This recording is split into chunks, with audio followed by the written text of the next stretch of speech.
In the meantime, residents of Bath in St. Thomas say news of the abduction in Clarendon has reopened old wounds. The Clarendon incident, though hundreds of miles away, mirrors a painful chapter in their own history. It was quick action from a Clarendon councillor and his wife that prevented what could have been another tragic story, an abduction attempt involving a young girl. But while the Clarendon community is praising the brave couple, the incident has stirred deep concern from residents in Bath, St. Thomas. It's a very unfortunate case when you see this big old man taking away that little child.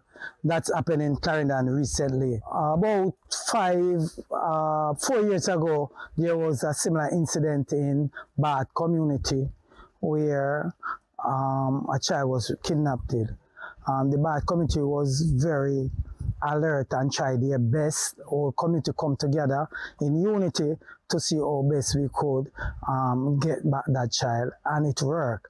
The suspect, Davian Bryan, later pleaded guilty to 12 counts of rape, grievous sexual assault, and forcible abduction in relation to the St. Thomas incidents, and was sentenced to a minimum of 8 years and a maximum of 23 years on all 12 counts. The residents say, despite increased awareness since the ordeal 4 years ago, rural communities like theirs remain vulnerable. We should try to protect the smaller children. Them might be they're walking on the road where the road is lonely and vehicle travels up and down. We don't know who are some of the person who we are dealing with.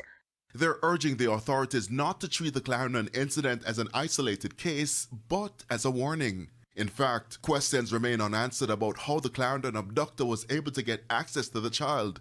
And so, this suggestion from a parent. I think the school should have a roster where we sign for picking up these children. He insists that without stronger systems to protect children, history could repeat itself.